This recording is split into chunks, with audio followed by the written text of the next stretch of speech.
All right, modern day mystics, fellow truth seekers, we're diving into the request bin. Someone said we need to watch this Osho There Is No Creator video. Cool, love Osho. Yeah, it's a quick little snippet.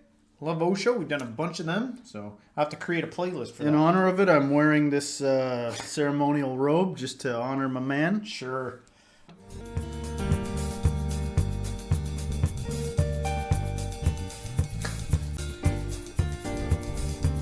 Always has the best intro music.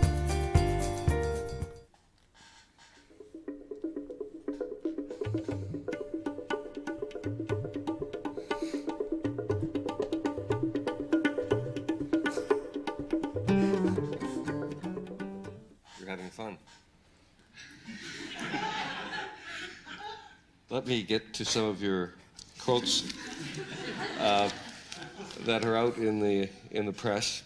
The one where you say there is no God, or at least that's what primary headlines sort of read. There is no God. Could you expand on that? Are you saying that that there is no God outside of creation per se? Certainly, I am saying that there is no creator. Creation itself is enough unto itself. It needs no outside agency to create it. The moment you accept an outside agency to create it, you fall into a vicious circle. Because the reasoning is that how existence can be there without being created by someone. That is the reasoning of all the religions. If you accept their reasoning, then the question arises, who created the gods? And if God can be there without being created, then what is the problem? Then existence can be there without being created. You accept principally that something can be there without being created. It's a good point. What? It's like you're taking an unnecessary step by attributing something outside of the creation to the creation itself. Mm-hmm. Because, you know, like what he was saying, eventually you have to accept that some place there is a spot where something just is. Yes, of course. If you're only if you're going to be a sane human. Only if you're going to be sane. Yeah, because it goes forever. If you just keep going, you run into a problem. And I Look think at that's the the fucking problem. stories people generate. It's just stories upon stories upon stories. Like, God, you know, his finger wrote on a wall right in front of me one time. I'd still be like, why? Why did God do that? You know what I mean? Like, even if you've got some kind of a proof of something, I'd be like, fucking why? Why is it so convoluted? What's 90% of the rest of your life about? It's an absent, zero communication from any voice outside of yourself. Why can't you just look at what's actually going on? Yes. You know what I mean? We are as lame as we appear. I am as cringy as I appear. That's real. It's real. You know, everything in your life that you just don't want to think of, man, I invite you to take a good look at it. Get real comfy. And maybe just shelf the idea of God for now. Just shelf it. Can you shelf it for 2 seconds? You know? Yeah. And then just take a good look at reality?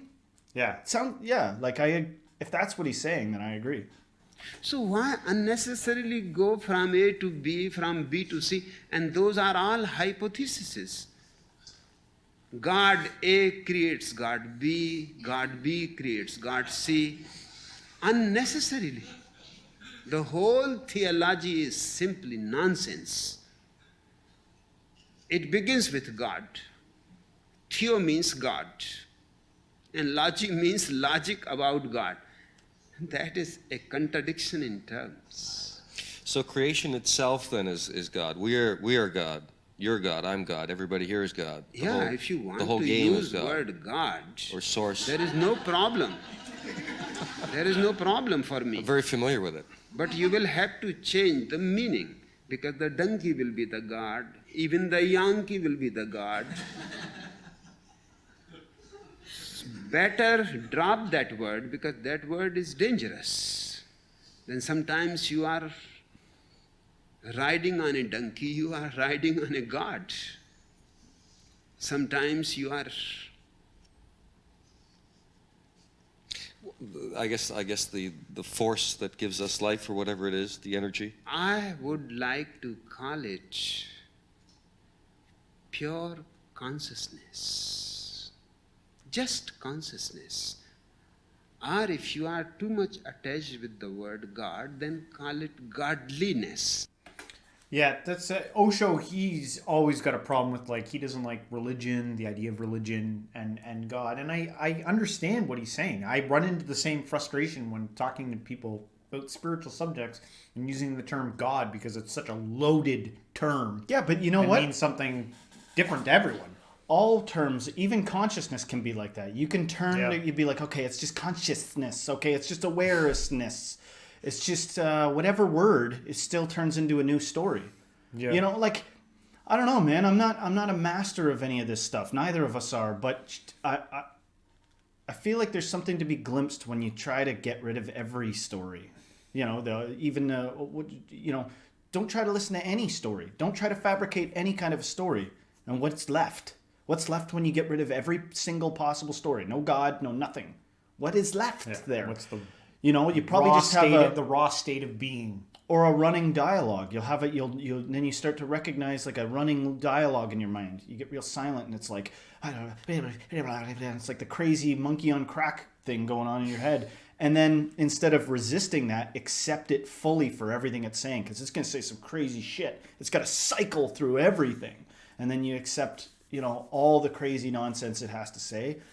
And move from a place of building stories and building reasoning and defending and defensing and rationalizing. Stop rationalizing. See if you can do all of that and where you end up. You'd be like, holy crap, I didn't realize how much hell I was just in. You know? Yeah. Do you know what I'm saying, man? I hear what you're saying. Yeah. But don't make it a noun. Make it a quality. Godliness is perfectly okay. Why do you say make it a quality rather than a noun? Because the moment you make it a noun, you kill it. The moment you make it a noun, you stop its growth. Nouns don't grow. Only verbs grow.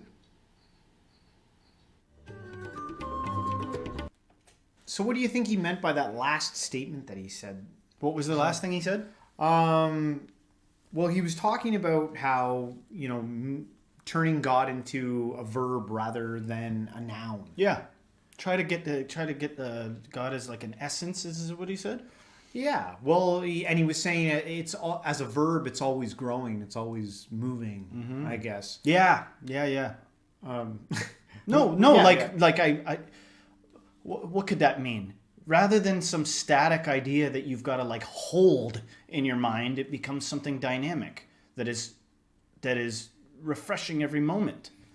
You know, and what I mean? always, and maybe new and, like you said, new, fresh on your mind, something that you're being a part of rather than some distant thing that isn't near. How do babies learn language? Are they like, you know, okay, A, got to remember that. Okay, B, okay, most of the things you learn when you first are growing is by like osmosis. You just learn it by being around it. But then we become adults and we categorize the shit out of everything, and we hold things in our mind as fixed things, and we lose that plasticity. You know, try to turn God back into a plastic, like a whatever the term is for that means plasticity. Try to turn it into a non-static notion, but even that, like that's back into the trouble of turning it into an idea or turning it into like a belief or a concept or something that you hold. Just loosen all that stuff. You know, I sometimes I just wish there was like a non-bullshit way of communicating it. Yeah. But we all have such a hard time. Yeah, it's a tricky thing. Let us know in the comments what you think about it. And if you like this video, don't forget to hit the like, subscribe, share it with a friend, and everybody until next time. Stay spiritual.